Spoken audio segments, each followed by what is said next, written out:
नमस्कार सभी साथियों को और प्यारे बच्चों को शुभ क्लासेस में आप सभी का स्वागत है। आज की वीडियो में हम चर्चा करेंगे पुल्लिंग। जैसे कि आपको पता है पिछली वीडियो में आपने पुल्लिंग की परिभाषा और उसके दो भेद होते हैं ये समझ लिया है। आज हम इसका प्रथम भेद जो है पुल्लिंग उसके बारे में विस्तृत जानकारी लेंगे। तो चलिए जानते हैं इसकी परिभाषा। जिन शब्दों के द्वारा पुरुष जाति का बोध हो उसे पुल्लिंग कहते हैं। अर्थात वे शब्द जिनसे पुरुष होने का बोध हो वे शब्द पुल्लिंग कहलाएंगे। इसमें देखिए उदाहरण से समझ लें, घोड़ा, कुत्ता, आदमी, बैल आदि ये क्या है, पुल्लिंग शब्द हैं। अब जैसे कोई प्राणी या जीव जंतु, इसमें तो आप समझ सकते हैं पुल्लिंग और स्त्रीलिंग क्या है।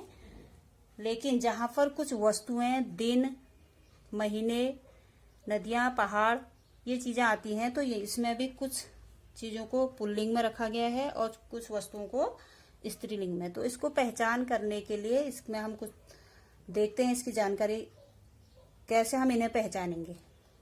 पुल्लिंग है, स्त्रीलिंग है, पर्वत है, पहाड़ है, नदी है।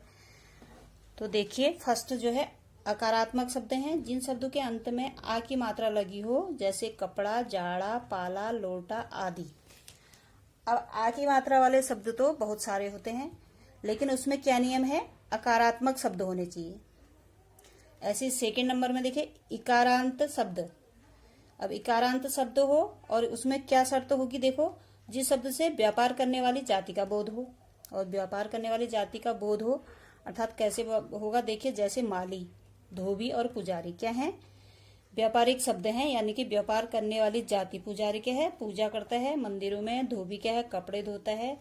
और माली क्या है, बगीचे की रखवाली करता है। तो ये क्या हो गए, व्यापारिक शब्द हो गए। उसके बाद पर्वतों के नाम भी क्या आते हैं, पुल्लिंग में आते हैं, हिमालय, सुमेरु, एवरेस्ट आदि। उसके बाद दिनों के नाम, सोमवार, मंगल, शुक्रवार आदि ये देखिए। और महीनों के नाम भी क्या आते हैं, पुल्लिंग में आते हैं। उसके बाद ग्रहों के नाम बुध, बृहस्पति, शनि। मैंने 3 ग्रह लिखे हैं, लेकिन इसमें पृथ्वी को छोड़ के सभी ग्रह किस में आते हैं, पुल्लिंग में आते हैं। और पृथ्वी स्त्रीलिंग में आती है।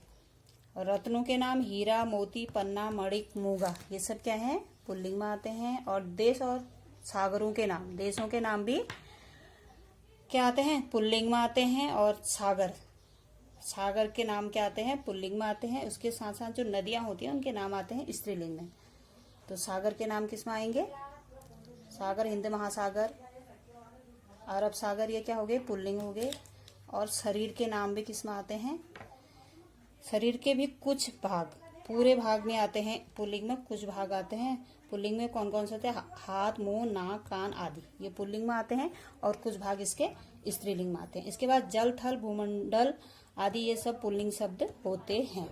तो आज की इस वीडियो में आपने पुल्लिंग की परिभाषा और उसकी पहचान को समझ लिया। आगे की वीडियो आप तक पहुंच सके इसके लिए चैनल को सब्सक्राइब कीजिए, वीडियो को लाइक कीजिए और शेयर कीजिए। धन्यवाद।